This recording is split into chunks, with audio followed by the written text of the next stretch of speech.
Good morning, class. Today we are going to talk about Romanesque art, and this is going to end up being divided into either 2 or 3 lectures. I'm not sure which yet.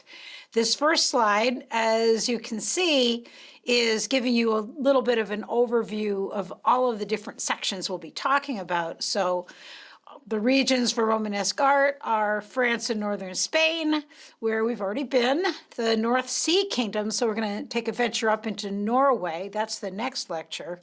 The Holy Roman Empire is just kind of an overview, and I think it was, I want to say Pope Leo III gave Charlemagne the title of the Holy Roman Emperor. And hopefully you fact checkers can check that, but I'm pretty sure that's right. And that title sticks all the way through until the 19th century.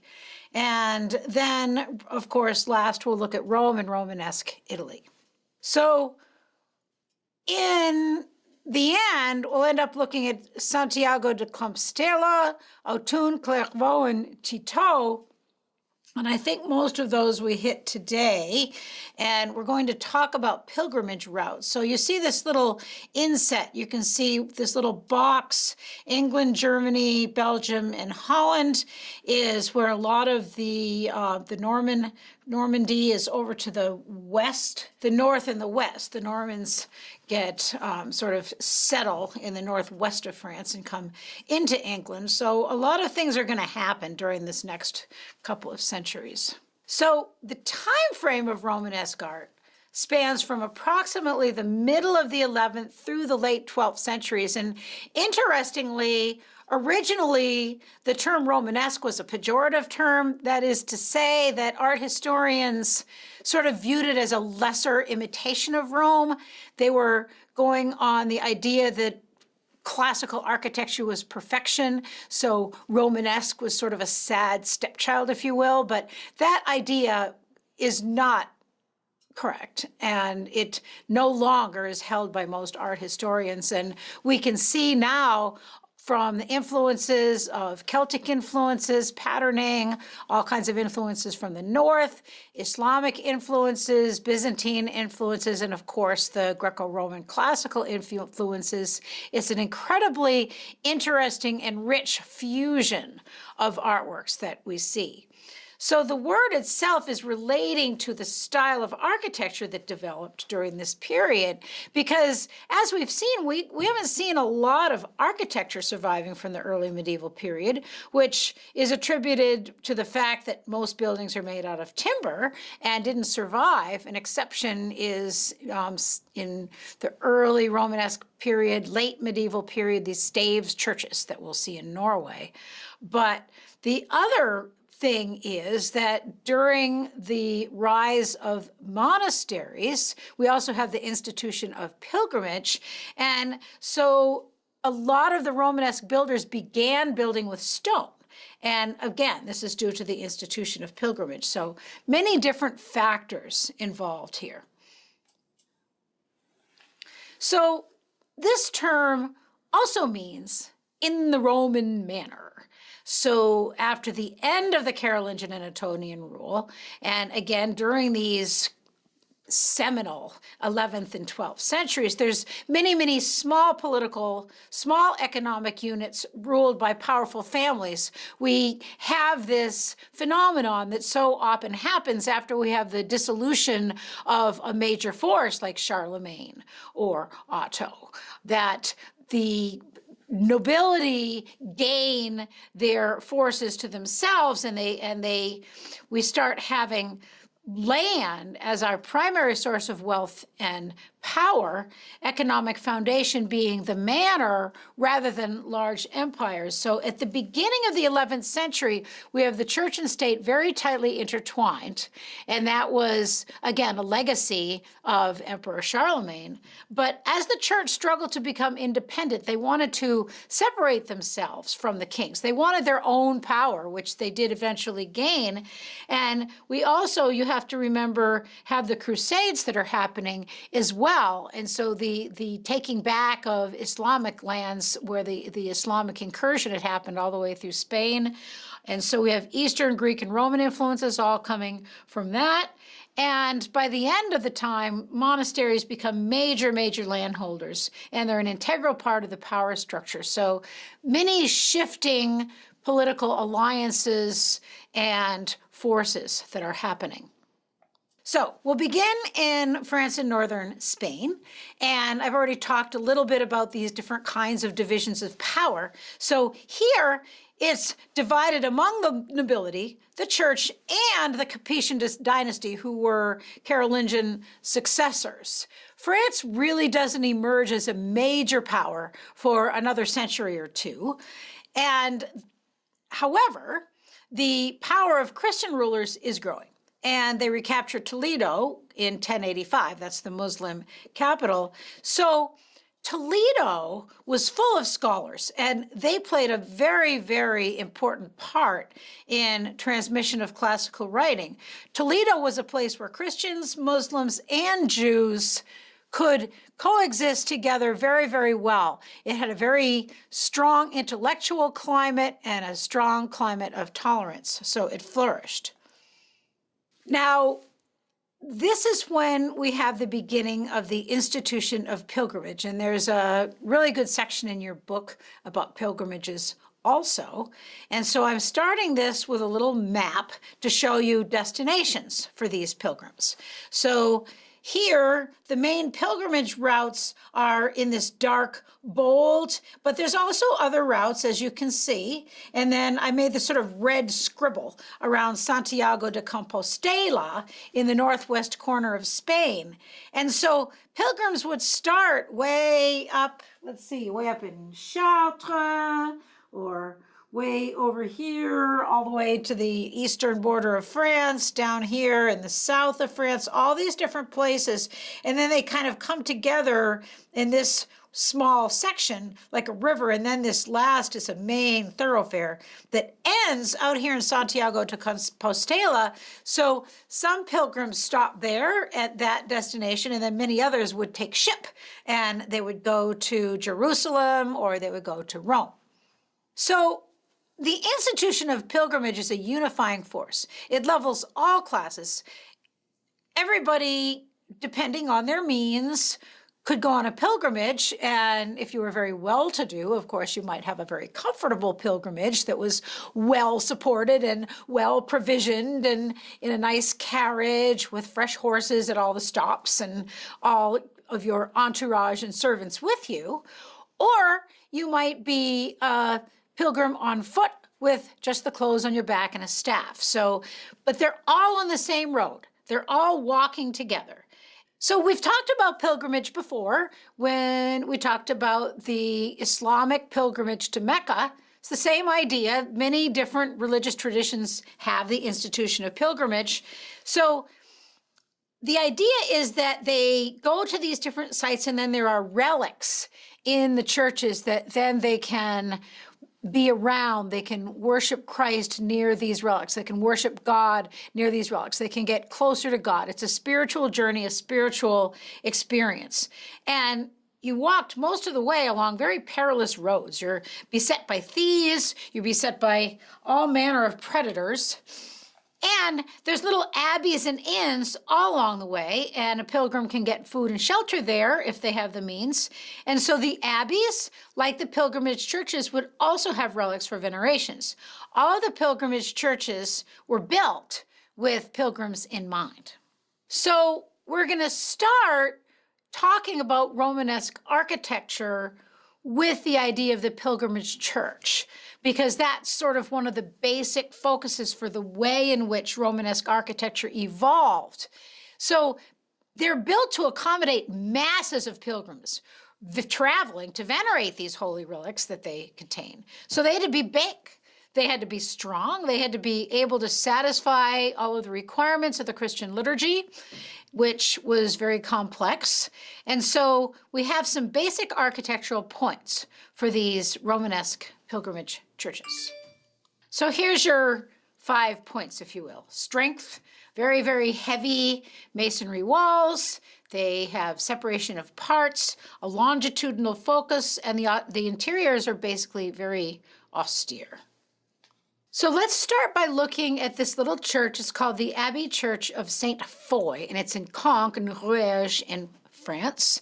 It was built between the mid-11th and 12th century, although the towers had to be rebuilt in the 19th century. So it doesn't look exactly the way it looked when it was built, but it's pretty close. Most of these churches, you have to figure World War II has happened, they've been bombed, they've been around for hundreds and hundreds of years, so different parts have rotted or deteriorated or fallen down or been put back. But from architectural remains and from the basic skeletons, and in some cases entire churches being intact, we can get a pretty good idea of what they look like.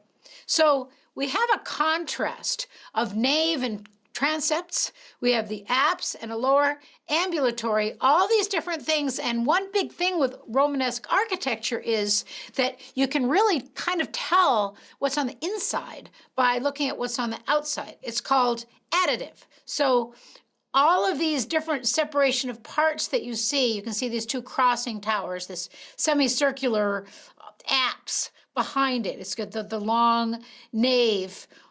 It's all built with these extra parts added, and each part has a specific use.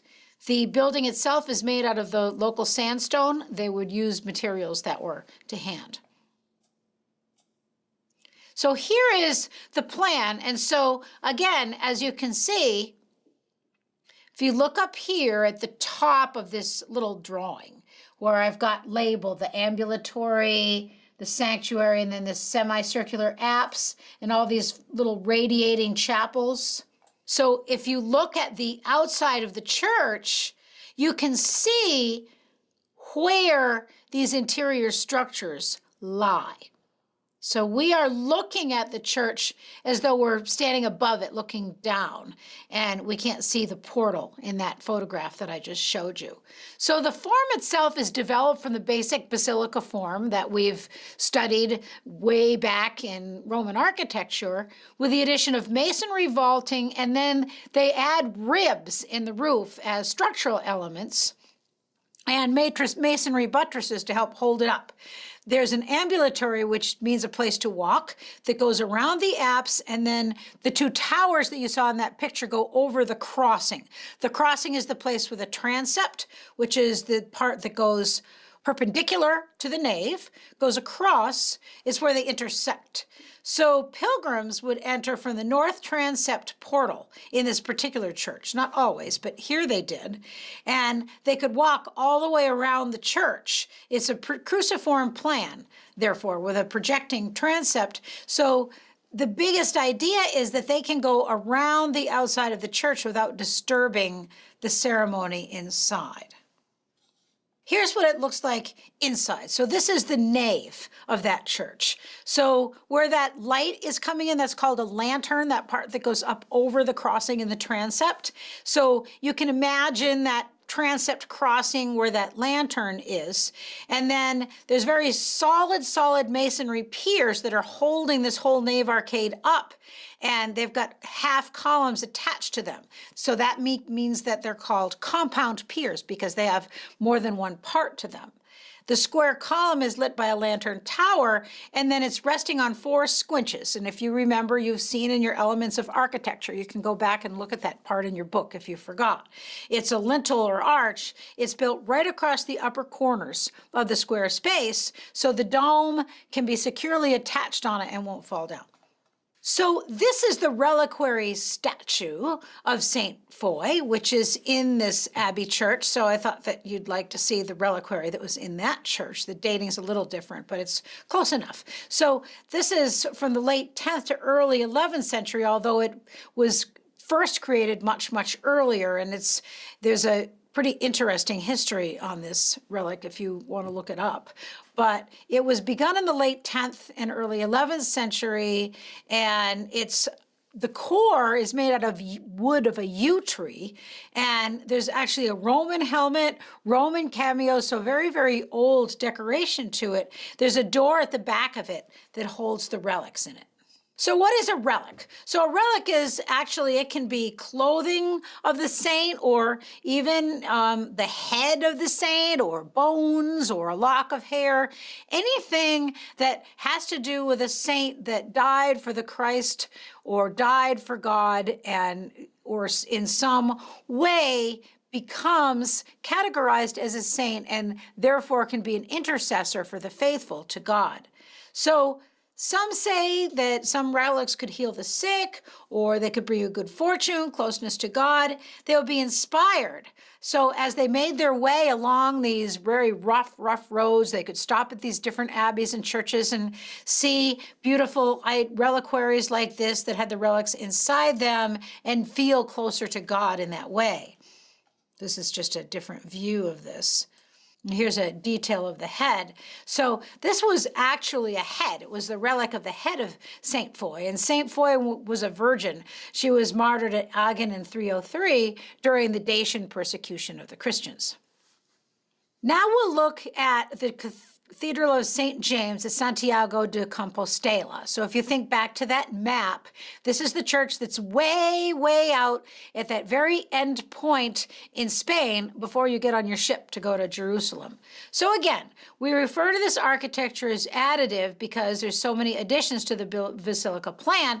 It makes the church more user-friendly. So this is a good church to look at because the elements of it are very, very clear on it. We actually don't have this church in existence anymore, but we have architectural remains and we have Reconstruction drawings. So in this drawing, we can see that these additions do add to the beauty of the church, but it's really functional. The bell towers are letting the congregational know when services happen. The high windows, the lantern over the dome let light in. The radiating chapels let the pilgrim venerate the holy relics as soon as they get there. They can get there and they can go right in and go find their relic that they've been waiting all this time to see. They don't have to sit out on the church steps and wait for the Mass to be over. So here is the view of the plan overhead, and you're getting used to now seeing how the plan relates to the exterior of a church. So again, if you look here, this is the apse of the radiating chapels, which you can see here. Here's the transept with the lantern, and here are the bell towers. So you can see these items blocked out on this plan as though we cut the roof of the church off and we're looking down inside it. So when you come in, you can go all the way around the apse in this ambulatory between in these side aisles. So the nave is marked off by these double rows of columns, and then there's side aisles that go all the way around the church. They're added to the transept and the nave, and then all the way around the ambulatory. So you can walk all the way around if you want, and then go back out. Here is the interior, the transept of St. James in Santiago de Compostela. And so we can really see the austerity that is created by very heavy, heavy walls, very high windows. So if you remember the barrel vaulting of the Roman period, we can sort of think about where this Romanesque idea comes from, that we've got each bay, these Roman arches articulated by these ribbed vaults, this extra masonry that demarcates the junctions of these vaults. They can reinforce the groins in this case, or they could be very decorative. And then these piers are bearing the load of the ceiling. So all of this weight comes down.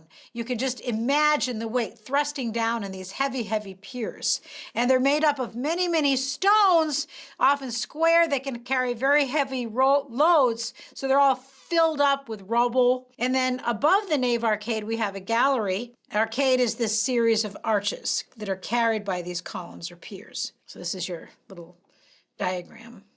So in most of these Romanesque churches, the lighting is very subdued.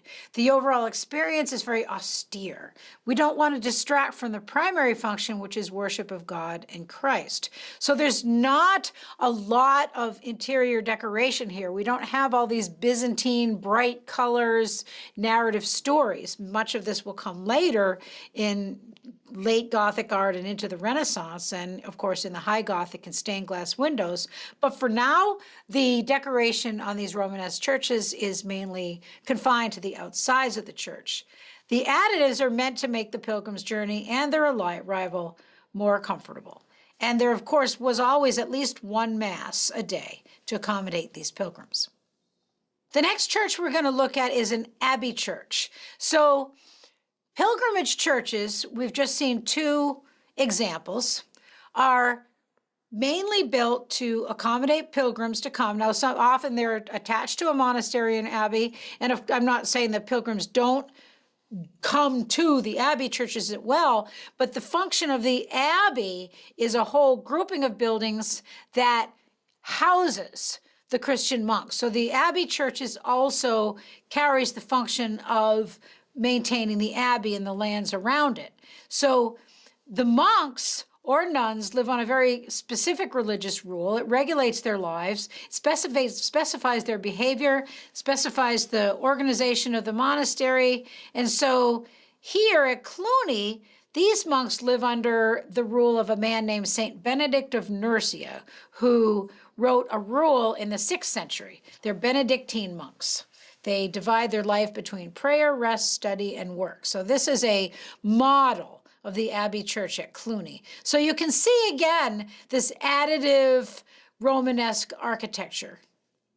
And here is the plan of the monastery at Cluny. Here's where the Abbey Church is, and they're a very complex plan with all the outbuildings, places for the monks to eat, sleep, and pray, to have their gardens, their winery, their butchery, their places where they created crafts or did manuscripts, all the different things they did. And this is a 19th century engraving of the church itself. The church, of course, we don't have anymore, but we do see what it looked like in the 19th century. So Cluny had a very special independent status, and it answered directly to the Pope. It had completely separated itself from the state. So they became very, very rich and very powerful as a result. They were completely dedicated to scholarly and artistic interests. And the first complex, it was 6,300 feet long.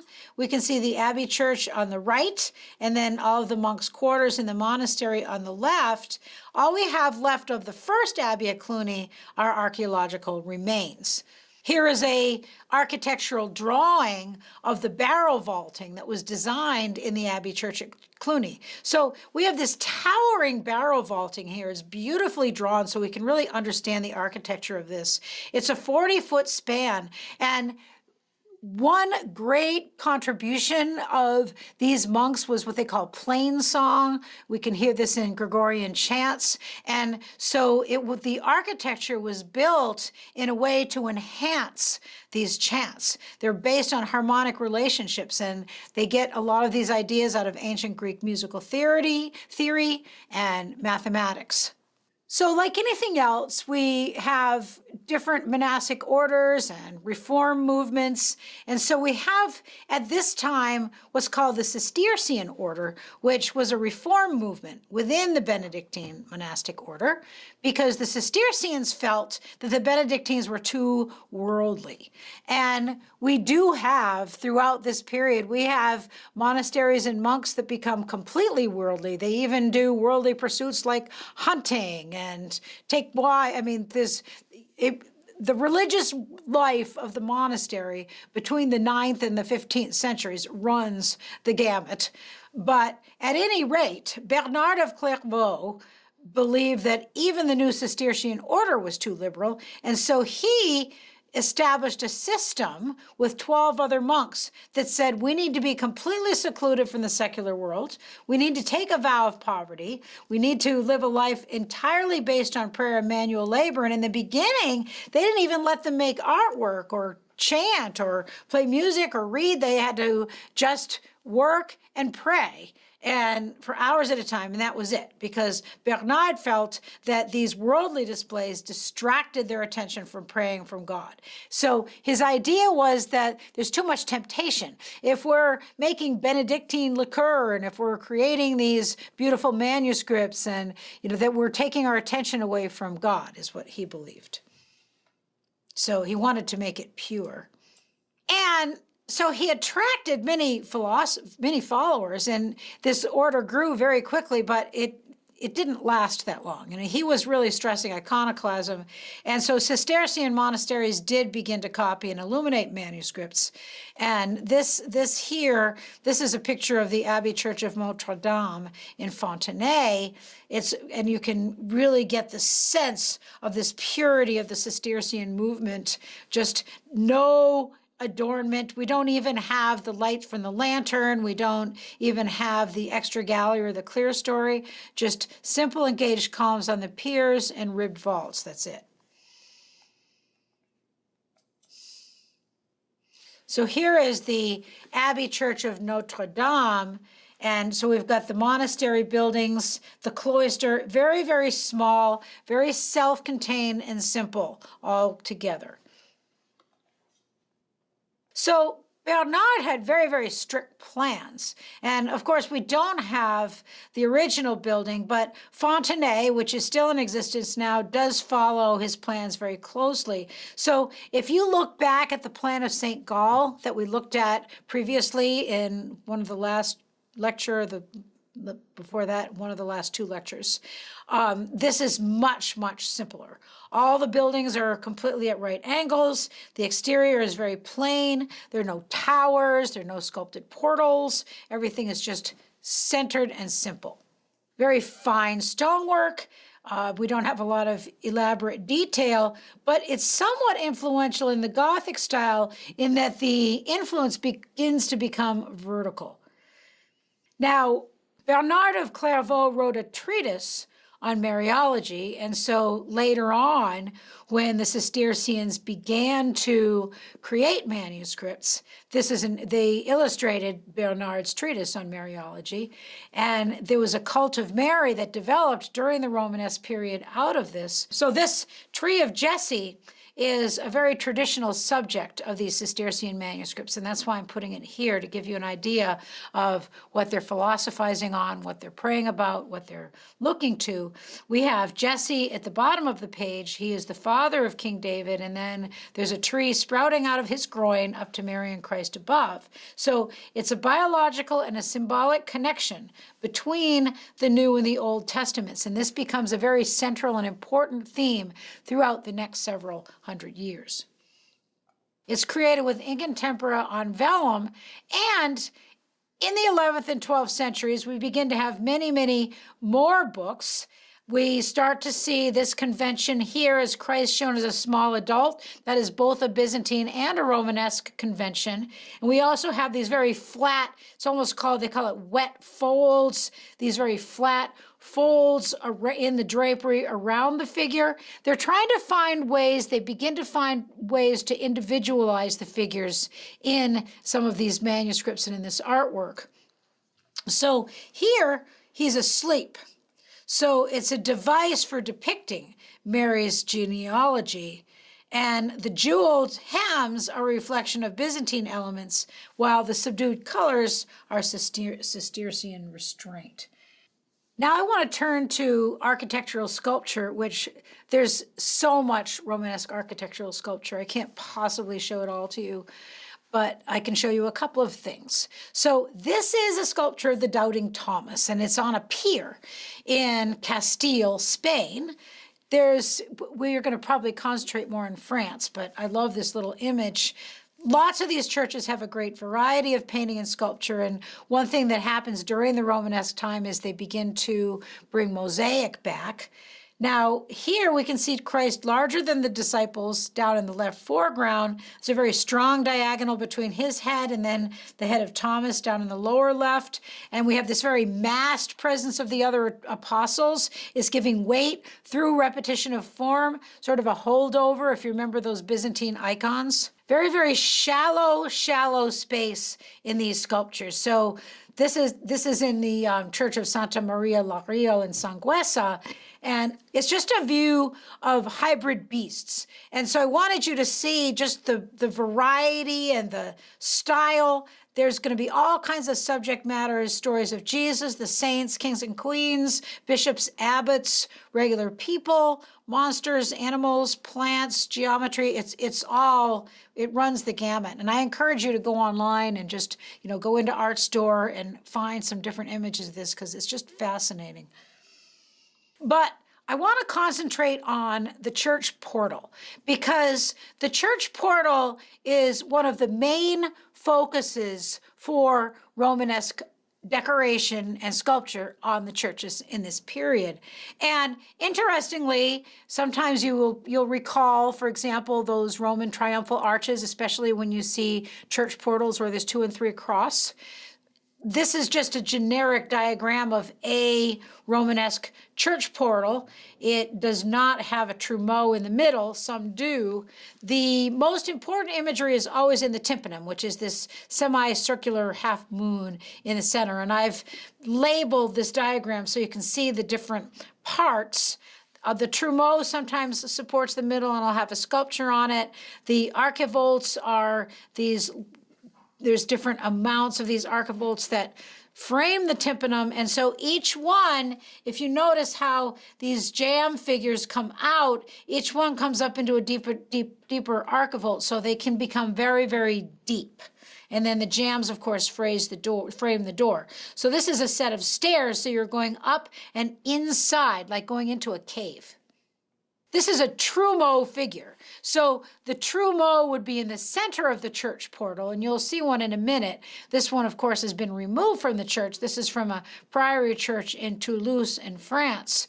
And so this is a Cluniac church, very elaborate sculpture. And so the monastic orders, again, we have this controversy where some of them think the sculpture is wonderful and it's celebrating God and Christ, and others, like Bernard of Clairvaux, say that it's too worldly. So these particular figures are very elongated, so it's kind of necessary because we have this thin vertical architectural rectangle. So they're bound by their location, but it gives it almost this ethereal, otherworldly quality. You notice that he's not standing on the ground. See how his feet are dangling, and this will carry over into Gothic architecture as well. So here you can see a portal with a trumeau, and this happens to be the portal at the Church of Saint-Lazare in Autun. We're going to look at this a little more.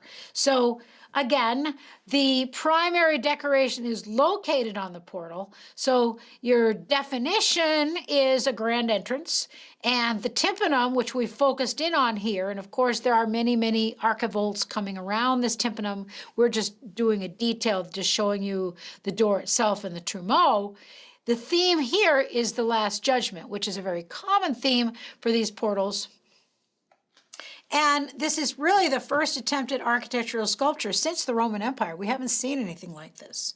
So when pilgrims arrived at cathedrals or abbey churches, they would study these portals, if there's messages here for them. Now, another thing that has happened is on this one, we actually have the name of the sculptor. His name was Gilles Libertus. Very, very highly individualized style. And Gilles Libertus is one of the very first sculptors ever to be recorded by name, which is interesting, I think. And in this sculpture, it's the story of the Archangel Michael, who's competing with the devils in the weighing of souls. So Michael's trying to take the souls, and the devils are trying to take the souls. Originally, this is an abbey church, and so these instructive scenes have been compressed into these confines. So you think of that Saint Jeremiah, that they're meant to be instructive, but everything has to be compressed, pushed tightly together into this very, very tight architectural structure. If you think back to the Doubting Thomas, which was one of the sculptures we looked at first, you can begin to understand partly why they look like that. So the archivolts are made up of voussoirs. So these are the archivolts. Remember that they go around the tympanum. And you can see these lines in between them. A voussoir is actually the name of the stones. They're wedge-shaped, and often they would be carved, and the one at the very top is called a keystone. So these particular voussoirs have roundels that alternate the zodiac signs with the labors of the month. So it's all supporting narrative to support the central figure of Christ. So the idea is Christ rules all year, and as you live a well-ordered religious life, there are certain things you do throughout the year to live properly. And then on the lintel, which is the part right above, as you go in, these are souls rising from their graves on the Judgment Day. Some of them are actually being yanked out.